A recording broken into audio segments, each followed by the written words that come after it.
వెండితెర వైభవం ఛానల్కు స్వాగతం.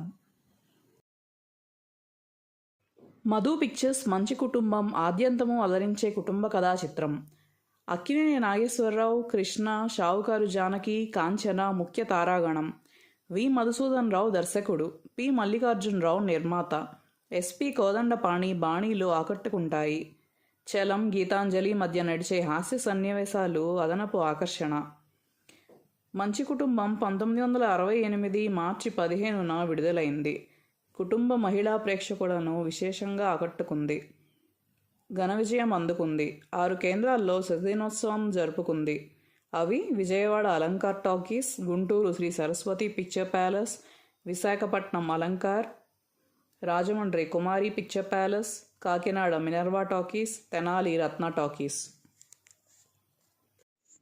మంచి కుటుంబం చిత్రానికి పలు ఆకర్షణలు ఉన్నాయి. 1965లో చిత్రరంగంలో ప్రవేశించిన కృష్ణ అప్పటికి వర్ధమాన కథానాయకునిగా ఉన్నారు. స్త్రీ జన్మ, నిలువు దోపిడీ చిత్రాల్లో ఎన్టీ రామారావు కాంబినేషన్లో నటించారు. అక్కినేని నాగేశ్వరరావుతో కలిసి నటించడం మంచి కుటుంబంతోనే ఆరంభం. ఆయనకిది 13వ సినిమా. సంగీత దర్శకుడు ఎస్పి కోదండపాణి ఈ చిత్రానికి సుమధుర సంగీతం అందించారు.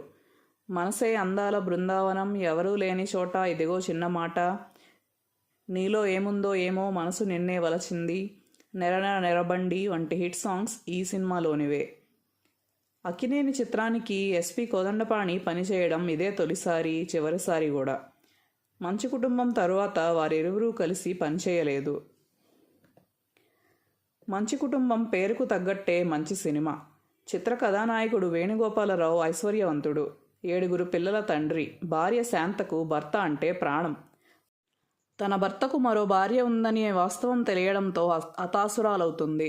చనిపోయిన తన చెల్లెలు శారద తన భర్త 2వ భార్య అని రూఢీ కావడంతో మరింతగా కృంగిపోతుంది.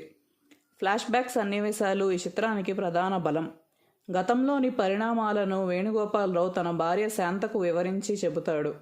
తన చెల్లెలు శారద చేసిన త్యాగం అవగతం కావడంతో శాంత హృదయం తల్లడిల్లిపోతుంది. సమాధాన పడుతుంది. శారద సంతానాన్ని తన బిడ్డలుగా ఆదరిస్తుంది. కథ సుఖాంతమవుతుంది. మంచి కుటుంబం విడుదలై 58 వసంతాలు.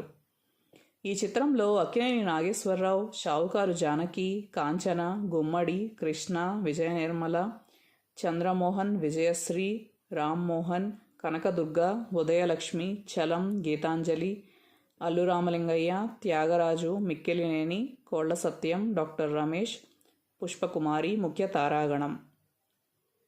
మాటలు ఆత్రేయ, కెమెరా సెల్వరాజ్, కూర్పు ప్రకాశం, సంగీతం కోదండపాణి, గీత రచన ఆరుద్ర, కొసరాజు, డాక్టర్ సి నారాయణరెడ్డి, నిర్మాత పి మల్లికార్జునరావు, స్క్రీన్ ప్లే దర్శకత్వం వి మధుసూదన్ రావు. నవయుగ ఫిల్మ్స్ విడుదల. Subscribe to our channel.